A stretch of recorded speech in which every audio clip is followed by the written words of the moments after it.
Hello my dear students, मैं मंजू कुमारी एक बार पुनः आपका अपने नए वीडियो में स्वागत करती हूँ। जैसा कि आप सभी जानते हैं, मैंने अपने लास्ट वीडियो में आपको रूसो के शैक्षिक चिंतन के विषय में बताया था।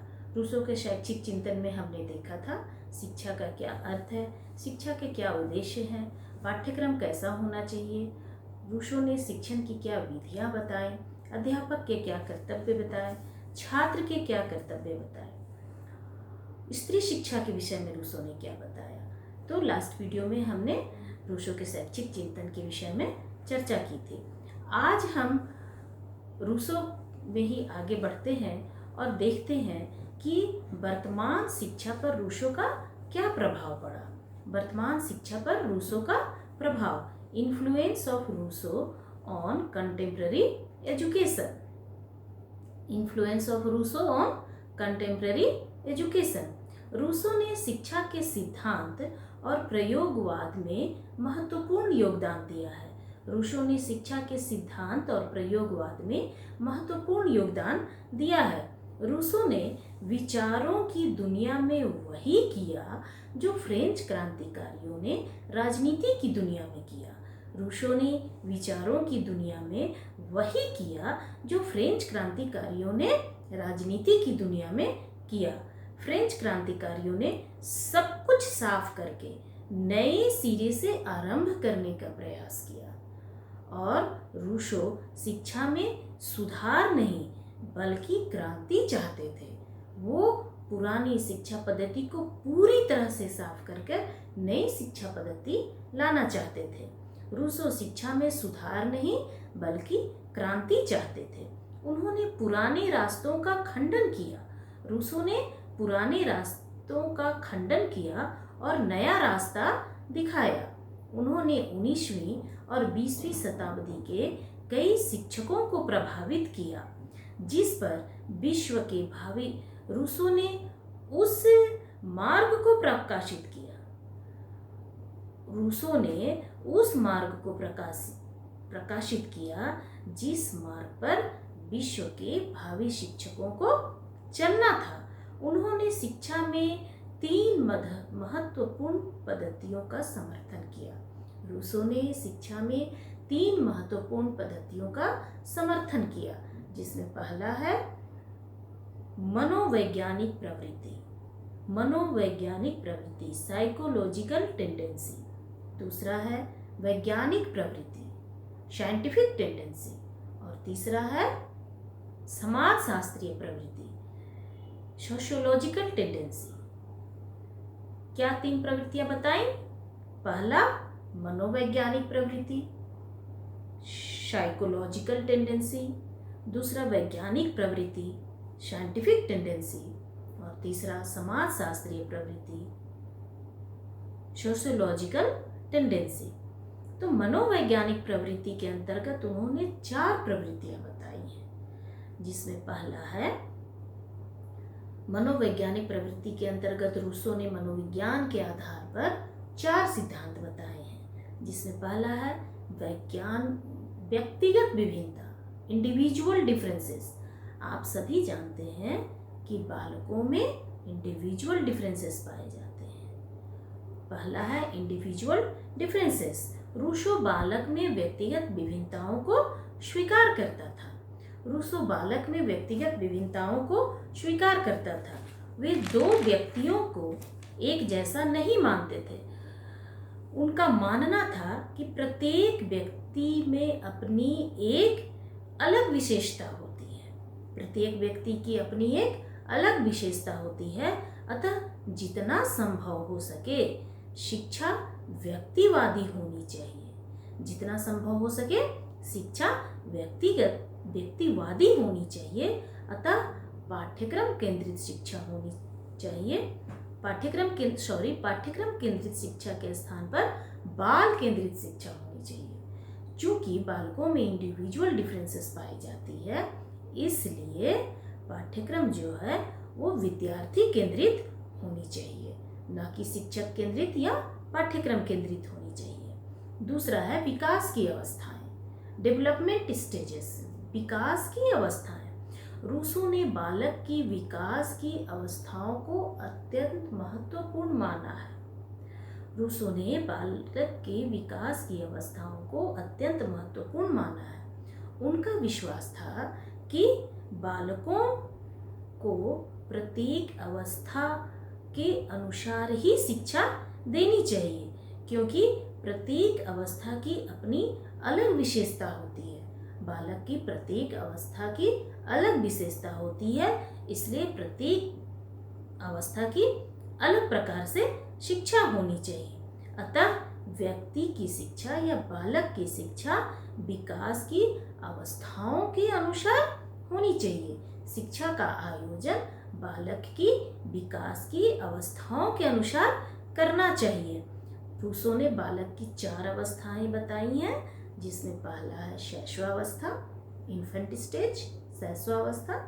दूसरा है बाल्यावस्था, चाइल्डहुड स्टेज, बाल्यावस्था, चाइल्डहुड स्टेज। तीसरा है लड़कपन, जिसे आप बॉयहुड स्टेज भी कह सकते हैं। और चौथा है किशोरावस्था, एडोलेसेंस पीरियड, एडोलेसेंस स्टेज। तो रूसो ने बालक की 4 अवस्थाएं बताई, शैशवावस्था, बाल्यावस्था, लड़कपन और किशोरावस्था।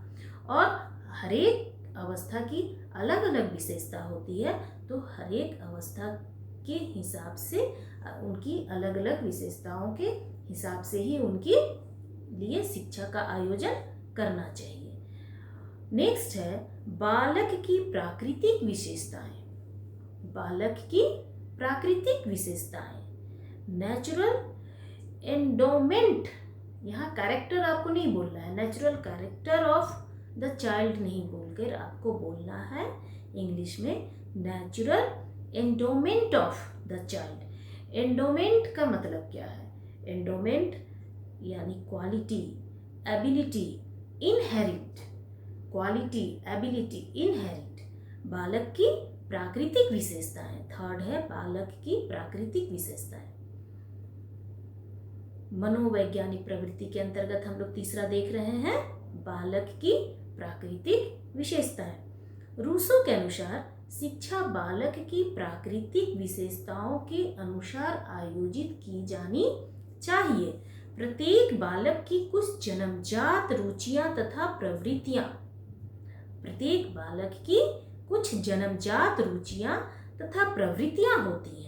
शिक्षक को उन्हें ढूंढने का प्रयास करना चाहिए। प्रत्येक बालक में जन्मजात योग्यता, जन्मजात क्षमता होती है, छिपी हुई प्रतिभा होती है। शिक्षक का काम है उसको ढूंढना और उसके पूर्ण विकास में सहयोग करना। शिक्षक का काम है बालक में छुपी हुई प्रतिभा को ढूंढना और उसके विकास में पूर्ण सहयोग देना, बालक को उसके विकास के लिए प्रोत्साहित करना। और फोर्थ है निर्णय एवं विवेक द्वारा शिक्षा। फोर्थ है निर्णय एवं विवेक द्वारा शिक्षा, education by judgment and reason, education by judgment and reason. Rousseau ने इस बात पर बल दिया कि विवेक एवं निर्णय द्वारा दी गई शिक्षा उचित होती है, व्यवहारिक होती है। निर्णय एवं विवेक द्वारा दी गई शिक्षा जो होती है उपयोगी होती है, व्यवहारिक होती है, उचित होती है, रटंत प्रणाली द्वारा नहीं। क्योंकि रटंत प्रणाली द्वारा जो विद्या, जो ज्ञान हम प्राप्त करते हैं वो ठोस नहीं होता है। रटंत प्रणाली द्वारा हम जो विद्या प्राप्त करते हैं वो क्षणिक होता है, जो ज्ञान प्राप्त करते हैं वो क्षणिक होता है, क्योंकि हम उसे समझते नहीं हैं, उसको रट लेते हैं। तो रटने से वो एक प्रकार से हमारे दिमाग में वो बाहर से ठूसा हुआ हो जाता है, जो कि ठोस नहीं होकर के क्षणिक होता है और उससे हम कुछ समय के बाद भूल जाते हैं। तो बालक को स्वतंत्रता देनी चाहिए, इसलिए बालक को स्वतंत्रता देनी चाहिए ताकि वह अपने विवेक शक्ति के आधार पर अपना निर्णय ले सके।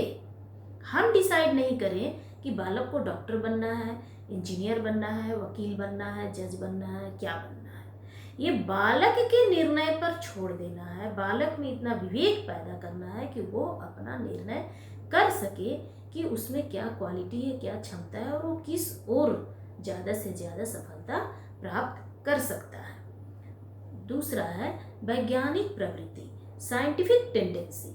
वैज्ञानिक प्रवृत्ति, साइंटिफिक टेंडेंसी, इसके अंतर्गत रूसो ने 2 सिद्धांत बताए हैं, जिसमें पहला है वैज्ञानिक दृष्टिकोण, साइंटिफिक अप्रोचेस, वैज्ञानिक दृष्टिकोण। रूसो ने वैज्ञानिक दृष्टिकोण पर बल दिया।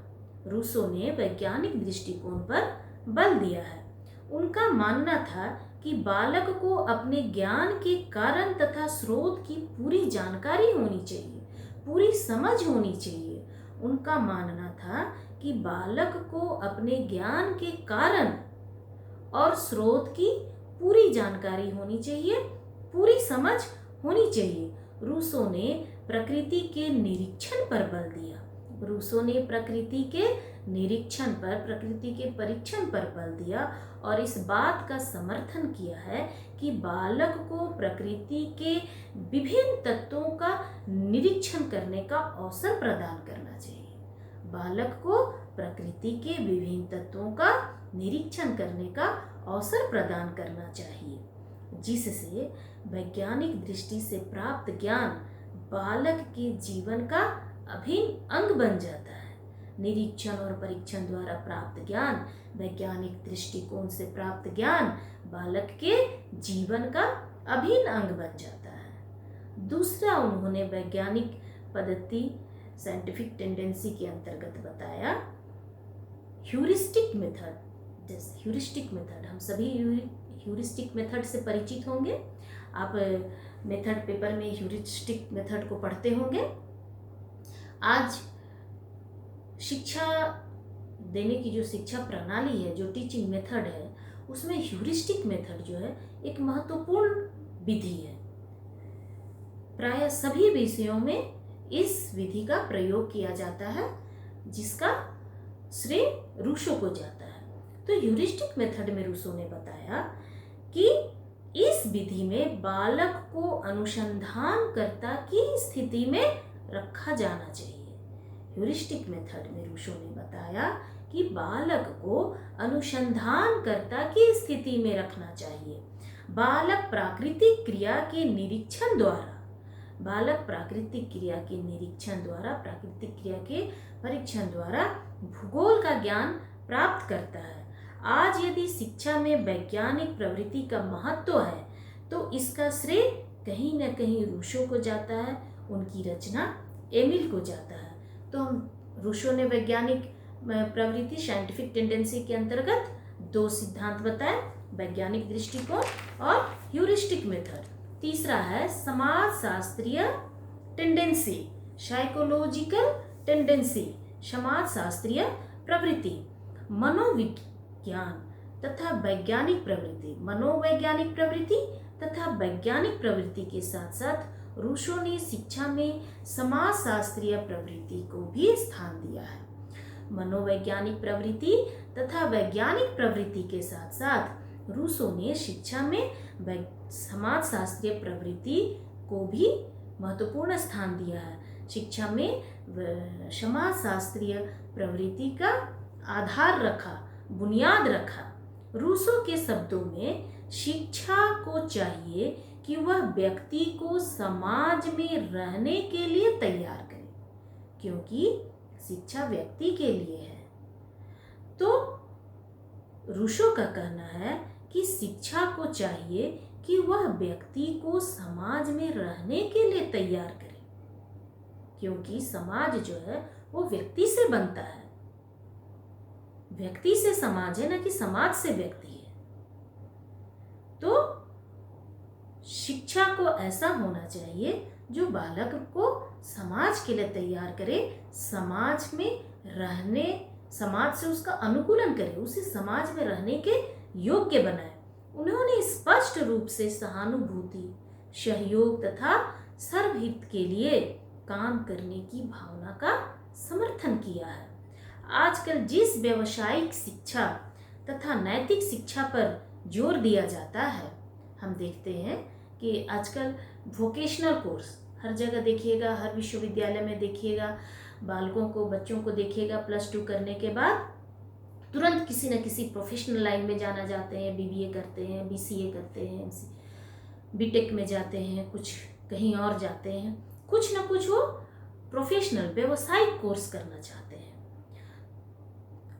तो आजकल शिक्षा में जिस व्यावसायिक शिक्षा को, जिस नैतिक शिक्षा पर जोर दिया जा रहा है, उसकी जड़ें कहीं न कहीं हमें एमिल से ही प्राप्त होती है। रूसो का जो ग्रंथ था एमिल, उसमें उन्होंने शिक्षा के विषय में बहुत कुछ लिखा है। एक दार्शनिक के रूप में, शिक्षा दर्शन के रूप में रूसो ने उसमें बहुत कुछ लिखा है। तो आज जो व्यावसायिक शिक्षा और नैतिक शिक्षा पर हम जोर दे रहे हैं, उसकी जड़ें कहीं न कहीं हमें एमिल से प्राप्त होती हैं। अतः हम देखते हैं कि रूसो द्वारा प्रतिपादित सिद्धांतों में इन 3 प्रवृत्तियों का, हम देखते हैं कि रूसो द्वारा प्रतिपादित सिद्धांतों में इन 3 प्रवृत्तियों, कौन कौन?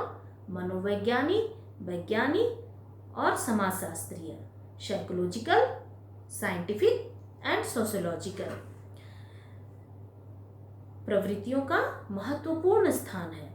इसके अतिरिक्त शिक्षा के अन्य क्षेत्रों में भी रूसो का प्रभाव स्पष्ट दिखाई देता है। इसके अतिरिक्त शिक्षा के अन्य क्षेत्रों में भी रूसो का प्रभाव स्पष्ट देखा जा सकता है, जिसमें पहला है शिक्षा की नवीन धारणा, न्यू कॉन्सेप्ट ऑफ एजुकेशन। शिक्षा की नवीन धारणा, रूसो ने शिक्षा में उस प्राचीन धारणा का खंडन किया जो बालक को केवल तथ्यों का ज्ञान प्रदान करती है। रूसो ने शिक्षा में उस प्राचीन धारणा का खंडन किया जो बालक को केवल तथ्यों का ज्ञान कराती है और उस पर पुरानी चिंतन विधि तथा कर्म विधि ठूंसती है, प्रत्यारोपित करती है। रूसो ने शिक्षा में उस प्राचीन धारणा का खंडन किया जो बालक को केवल तथ्यों का ज्ञान कराती है और उस पर पुरानी चिंतन विधि तथा कर्म विधि ठूंसती है, प्रत्यारोपित करती है। क्योंकि हमने आपको रूसो के शैक्षिक चिंतन में बताया था कि रूसो के समय बालक को बालक समझकर शिक्षा नहीं दी जाती थी। बालक को एक युवा बालक समझा जाता था और उसे प्रौढ़ों के समान शिक्षा दी जाती थी, जो बालक के लिए उपयोगी नहीं थी, प्रौढ़ों के लिए उपयोगी थी। तो रूसो और शिक्षा जो थी वो बालक को बाहर से ठूंसी जाती थी, प्रत्यारोपित की जाती थी। तो इस प्रकार की प्रचलित शिक्षा का, पुरानी शिक्षा पद्धति का रूसो ने खंडन किया। उन्होंने शिक्षा को नवीन अर्थ प्रदान किया। रूसो ने शिक्षा को नवीन अर्थ प्रदान किया। उनका कथन है कि शिक्षा एक अवयव विकास है। शिक्षा एक अवयव विकास है। यह भीतर से होने वाला विकास है। यह बालक की आंतरिक योग्यताओं के विकास की योजना है। शिक्षा जो है वो बालक के आंतरिक योग्यताओं की विकास की योजना बनाती है। यह शैशव काल से प्रारंभ होती है और जीवन पर्यंत चलती है। रूसो के अनुसार बालक की प्राकृतिक प्रवृत्तियों से शिक्षा आरंभ होनी चाहिए और उन्हीं पर आधारित होनी चाहिए। शिक्षा कैसे आरंभ होनी चाहिए? बालक की प्राकृतिक प्रवृत्तियों पर आरंभ होनी चाहिए और उन्हीं पर आधारित होनी चाहिए। दूसरा है बचपन या बाल्यावस्था के अधिकार, राइट्स ऑफ चाइल्डहुड। बाल्यावस्था के अधिकार, राइट्स ऑफ चाइल्डहुड। रूसो की सबसे बड़ी देन यह है कि उन्होंने बालक को शिक्षा का स्वीकारात्मक तत्व माना। उनका मानना था कि बालक जो है वो शिक्षा के लिए नहीं है, बल्कि शिक्षा बालक के लिए है और इसलिए शिक्षा जो है वो बाल केंद्रित होनी चाहिए। बालक की रुचि, अभिरुचि, आवश्यकता, मनोवृत्ति, उसकी बुद्धि लब्धि के आधार पर शिक्षा होनी चाहिए। रूसो की सबसे बड़ी देन यह है कि उन्होंने बालक को शिक्षा का स्वीकारात्मक तत्व माना। रूसो कहते हैं कि बालक को वयस्क होने से पहले बालक ही समझना चाहिए। जब तक बालक वयस्क नहीं हो जाता है उसे वयस्क या युवा समझने की भूल नहीं करनी चाहिए, उसे बालक ही समझना चाहिए। अतः शिक्षक पर उनका विशिष्ट अधिकार है। रूसो बाल्यावस्था के अधिकारों पर विश्वास रखते हैं। रूसो बालक की बाल्यावस्था के अधिकारों पर विश्वास रखते हैं। इसके विपरीत रूढ़िवादी शिक्षक बालक को बालक नहीं समझकर एक छोटा वयस्क या छोटा प्रौढ़ मानते हैं। इसके विपरीत जो रूढ़िवादी शिक्षक थे वो बालक को बालक नहीं समझकर एक छोटा वयस्क या छोटा प्रौढ़ समझते थे और उसे बड़ों के तरीके और बड़ों के व्यवहार सिखाने पर बाध्य करते थे, स्वीकार करने पर बाध्य करते थे। Children should be considered as children before they are adults. Rousseau का कहना है children should be considered children before they are adults. तीसरा है शिक्षण की नई विधियां, न्यू मेथड्स ऑफ टीचिंग। शिक्षण की नई विधियां, न्यू मेथड्स ऑफ टीचिंग। इसके अंतर्गत रूसो ने 3 विधि बताई है, एक्टिविटी मेथड, ह्यूरिस्टिक मेथड और education through concrete objects. Activity method सबको समझ रहे हैं, क्रिया विधि। ह्यूरिस्टिक मेथड आपको मालूम ही है, ह्यूरिस्टिक मेथड क्या है। एजुकेशन थ्रू कॉन्क्रीट ऑब्जेक्ट, मूर्त पदार्थों द्वारा शिक्षा देना। एजुकेशन थ्रू कॉन्क्रीट ऑब्जेक्ट्स, मूर्त पदार्थों द्वारा शिक्षा देना। पहला हम देखते हैं एक्टिविटी मेथड, क्रिया विधि। शब्दों की अपेक्षा क्रिया से बच्चों को सिखाना। इसमें मतलब पुस्तकीय ज्ञान नहीं देकर बालक को क्रिया के माध्यम से शिक्षा देना। इसके बारे में विशेष चर्चा हम अपने लास्ट वीडियो में कर चुके हैं। दूसरा है ह्यूरिस्टिक मेथड। ह्यूरिस्टिक मेथड के विषय में भी हम चर्चा कर चुके हैं कि बालक को अनुसंधानकर्ता की स्थिति में छोड़ देना चाहिए। तो बालक के अनुसंधानकर्ता की स्थिति में छोड़ना, अनुसंधान मतलब खोज, नई चीज़ों का ज्ञान प्राप्त करना, नई चीज़ों का खोज करना। तो इसमें कैसे करेंगे, बालक के सामने समस्या को हम रख देते हैं और बालक को उसे स्वयं सॉल्व करने के लिए छोड़ देते हैं। ह्यूरिस्टिक मेथड में समस्या को बालक के सामने रख देना चाहिए और उसे बालक को स्वयं हल करने दिया जाना चाहिए। ये ह्यूरिस्टिक मेथड है।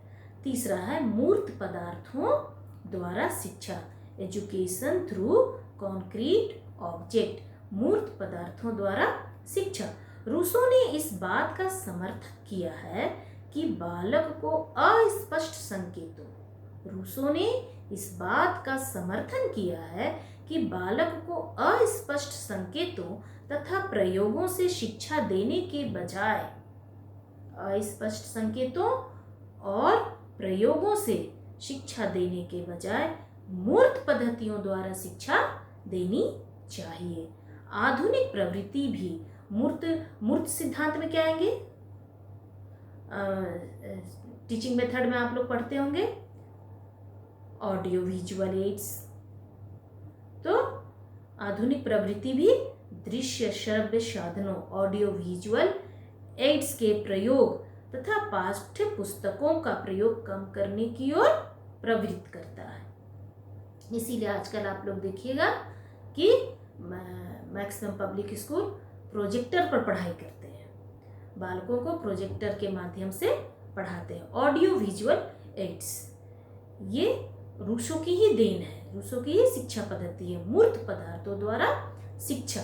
इसमें रूसो कहता है कि बालक को अस्पष्ट संकेतों और प्रयोगों द्वारा शिक्षा देने के बजाय मूर्त पद्धतियों द्वारा शिक्षा देनी चाहिए।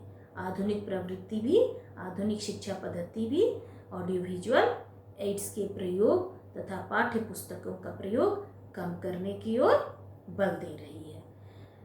नंबर 4 रूसो का शिक्षा में जो देन है, आधुनिक समाज में रूसो का जो शिक्षा में देन है, जो प्रभाव पड़ा है, उसमें नेक्स्ट पॉइंट है आधुनिक पाठ्यक्रम, मॉडर्न करिकुलम। रूसो ने अध्ययन योजना में भौतिक विज्ञानों, फिजिकल साइंस, सामाजिक संबंधों, सोशल रिलेशनशिप तथा व्यवसाय, ट्रेड। रूसो ने अध्ययन योजना में भौतिक विज्ञानों, फिजिकल साइंस, सामाजिक विज्ञानों, सामाजिक संबंधों, सोशल रिलेशनशिप तथा व्यवसाय, ट्रेड को शामिल करने पर बल दिया है। पाठ्यक्रम की रचना में यह नया दृष्टिकोण है जिसका रूढ़िवादी शिक्षाविद आलोचना करते हैं। शिक्षा के क्षेत्र में रूसो का प्रभाव ही है जिसके कारण हम विद्यार्थियों के शारीरिक स्वास्थ्य को पर्याप्त महत्व दे रहे हैं। प्राचीन प्रणाली शिक्षा के इस पक्ष को महत्व प्रदान नहीं करती थी। रूसो का कथन था कि विज्ञान वैज्ञानिक वृत्ति को उत्पन्न करने के लिए पढ़ाया जाना चाहिए।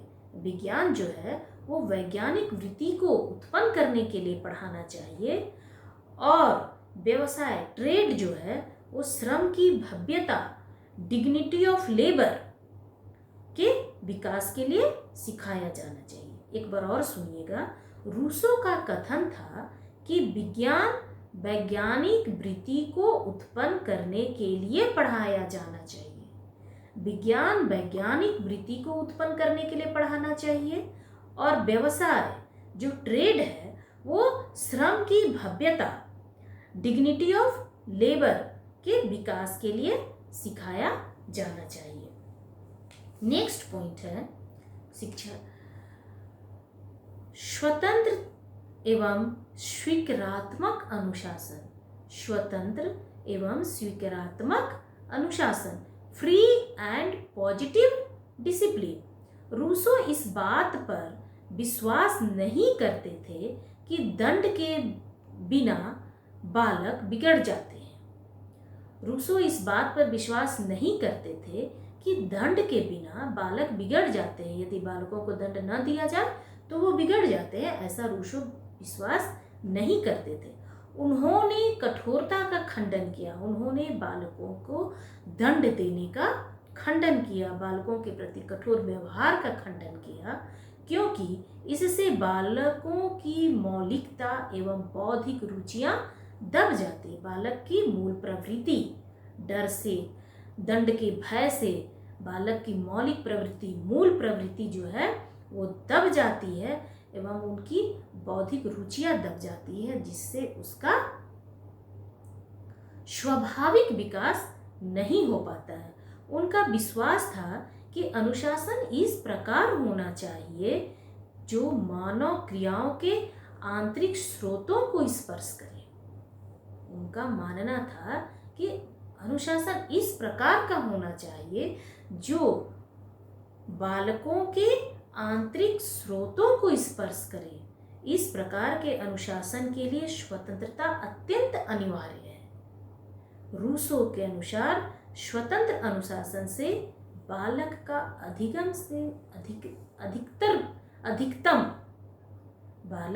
अधिकतम विकास होता है, बालक का स्वाभाविक विकास होता है, बालक का उचित विकास होता है। नेक्स्ट है शिक्षकों के शिक्षक, एडुकेटर ऑफ एडुकेटर्स। शिक्षकों के शिक्षक, educators of educators. Pestalozzi, Froebel, Maria Montessori, Dewey, Herbert Spencer, Gandhi जैसे महान शिक्षा शास्त्री रूसो की रचनाओं से प्रभावित हुए। शिक्षकों के शिक्षक में हम देखते हैं कि जितने भी महान शिक्षा शास्त्री थे, मैक्सिमम शिक्षा शास्त्री जैसे Pestalozzi, Froebel, Dewey, Maria Montessori, Herbert Spencer, Gandhi ji, ये सभी महान शिक्षा शास्त्री रूसो की रचनाओं से प्रभावित हुए। तो हमने देखा कि वर्तमान शिक्षा पर रूसो का क्या प्रभाव पड़ा, लेकिन किसी भी चीज़ के दो पक्ष होते हैं, मेरिट्स और डिमेरिट्स। यदि किसी में गुण है तो उसके कुछ अवगुण भी होते हैं। अगर किसी का महत्व है तो उसमें कुछ क्रिटिसिज्म भी उसका होता है। तो हम रूसो के अभी तक तो पढ़े कि शिक्षा में उनका क्या देन है, शिक्षा पर क्या प्रभाव पड़ा, उसका शैक्षिक चिंतन क्या है, लेकिन इन सब के बावजूद उनका कुछ शिक्षा शास्त्रियों ने उनका क्रिटिसिज्म भी किया है। तो हम देखते हैं कि रूसो की शिक्षा सिद्धांत की क्या सीमाएं थी। कुछ डिमेरिट्स भी उनके थे, तो क्या डिमेरिट्स थे, उनकी क्या सीमाएं थी। Limitation of Rousseau education principle, Rousseau के शिक्षा सिद्धांत की क्या सीमाएं थी, क्या लिमिटेशन थे। Limitation of Rousseau educational principle, जिस इसमें पहला है ऊंचे आदर्शों का अभाव, नो हायर आइडियाज। ऊंचे आदर्शों का अभाव, नो हायर आइडियल्स। स्वीकारात्मक गुणों का अभाव, no place for positive virtues. स्वीकारात्मक गुणों का अभाव। तीसरा है समाज विरोध दृष्टिकोण, समाज विरोधी दृष्टिकोण, एंटी सोशल एटीट्यूड। चौथा है अनुशासन का दूषित सिद्धांत, फॉल्टी थ्योरी ऑफ डिसिप्लिन। और पांचवा है नारी शिक्षा संबंधी दूषित विचार, नारी शिक्षा संबंधी दूषित विचार, faulty views of women's education. पहला हम देखते हैं नो हायर आइडियल्स। रूसो के शिक्षा सिद्धांतों में आदर्शों तथा नैतिकता का कोई स्थान नहीं था। रूसो के शिक्षा सिद्धांतों में आदर्शों और नैतिकता का कोई स्थान नहीं था। दूसरा देखते हैं स्वीकारात्मक गुणों का अभाव। रूसो ने नकारात्मक शिक्षा पर बल दिया, इसलिए उन्होंने स्वीकारात्मक गुणों को कोई स्थान नहीं दिया। कहता रूसो ने नकारात्मक शिक्षा पर बल दिया, वो बालक को पूर्ण रूपेण स्वतंत्र छोड़ देना चाहते हैं। लेकिन क्या छोटे बालक को इतना समझ है कि उन्हें समाज से दूर प्राकृतिक वातावरण में पूर्ण रूपेण स्वतंत्र छोड़ दिया जाए? वे कहते हैं कि यदि बालक कोई गलती करता है तो प्रकृति उसे स्वयं दंड देगी, लेकिन बालक को पूर्ण रूपेण स्वतंत्र नहीं छोड़ा जा सकता है। तीसरा है समाज विरोधी दृष्टिकोण। रूसो को समाज की अच्छाई तथा उसके प्रमाण पर कोई विश्वास नहीं था। उसका मानना था कि प्रकृति हर वस्तु जो है वो ईश्वर के यहाँ से शुद्ध निर्मल स्वच्छ आती है और समाज से वो दूषित हो जाती है। समाज में उस समाज के संपर्क में आते ही उसमें विकृति आ जाती है। तो रूसो को समाज की अच्छाई तथा उसके प्रमाण पर कोई विश्वास नहीं था। वास्तव में प्रत्येक समाज बुरा नहीं होता है। रूसो ने पूरे समाज को ही बुरा बताया। बालक की शिक्षा समाज से दूर प्राकृतिक वातावरण में होनी चाहिए। बालक समाज के संपर्क में आकर दूषित हो जाता है, ऐसा नहीं है। वास्तव में प्रत्येक समाज बुरा नहीं होता है। बालक की शिक्षा में समाज का भी महत्वपूर्ण स्थान है, क्योंकि बालक मनुष्य जो है एक सामाजिक प्राणी है, उसे समाज में रहना है। तो बालक की शिक्षा में समाज का भी महत्वपूर्ण स्थान है। सामाजिक जीवन के लिए बालक को प्रशिक्षण दिया जाना आवश्यक है। समाज से पूर्ण विच्छिन्नता संभव नहीं है। व्यक्ति समाज से दूर रहकर नहीं जी सकता है, नहीं रह सकता है, क्योंकि मनुष्य एक सामाजिक प्राणी है। अनुशासन का दूषित सिद्धांत। रूसो अनुशासन का जो सिद्धांत बताता है वो काफी खतरनाक है। रूसो द्वारा प्रतिपादित अनुशासन का सिद्धांत जो है वो काफी खतरनाक है। बालक को पूर्ण स्वतंत्रता अपने विवेक और निर्णय पर यदि छोड़ दिया जाए तो हो सकता है कि वह ऐसी चोट खा जाए जो उसके पूर्ण व्यक्तित्व को प्रभावित करे। यदि हम बालक को पूर्ण रूपेण स्वतंत्र छोड़ देते हैं, उसे पूर्ण रूपेण निर्णय लेने उसको अपने विवेक और निर्णय पर छोड़ देते हैं, तो हो सकता है कि वह जीवन में ऐसी चोट खाए जो उसके पूर्ण व्यक्तित्व को प्रभावित करे, उसके व्यक्तित्व के विकास को पूरी तरह प्रभावित कर दे। और नारी शिक्षा संबंधी जो उनके विचार थे, रूसो का विचार था कि साहित्यिक शिक्षा जो होती है, विज्ञान की शिक्षा, साहित्य की शिक्षा, ये नारियों के लिए, स्त्रियों के अनुकूल नहीं है। स्त्री शिक्षा को उन्होंने पुरुष के उद्देश्य तक ही सीमित कर दिया। उन्होंने यहाँ तक कहा कि सुसंस्कृत नारी सबके लिए प्लेग के समान होती है। उन्होंने स्त्री के लिए प्लेग शब्द का इस्तेमाल किया। रूसो ने यहाँ तक कहा कि सुसंस्कृत जो स्त्री होती है वो सबके लिए प्लेग के समान होती है। प्रतिक्रियावादी विचार है, यह रूसो का संकीर्ण विचार है। आधुनिक समाज इसे स्वीकार नहीं करता है। तो इस प्रकार हम देखते हैं कि रूसो के विचारों में कुछ लिमिटेशन है, कुछ उनके विचारों के क्रिटिसिज्म है। फिर भी इस महान शिक्षा शास्त्री के, इस महान दार्शनिक का शिक्षा के प्रति जो योगदान है वो भुलाया नहीं जा सकता है। आधुनिक समाज इस महान शिक्षा शास्त्री का हमेशा ऋणी रहेगा। तो माय डियर स्टूडेंट्स, आपको आज का वीडियो कैसा लगा? आपको आज का पढ़ाई समझ में आया? आज का लेक्चर समझ में आया, नहीं आया? आप मुझे ज़रूर बताइएगा। और यदि कोई परेशानी हो तो आप कमेंट्स बॉक्स में लिख सकते हैं या मुझसे डायरेक्ट भी कांटेक्ट कर सकते हैं। धन्यवाद।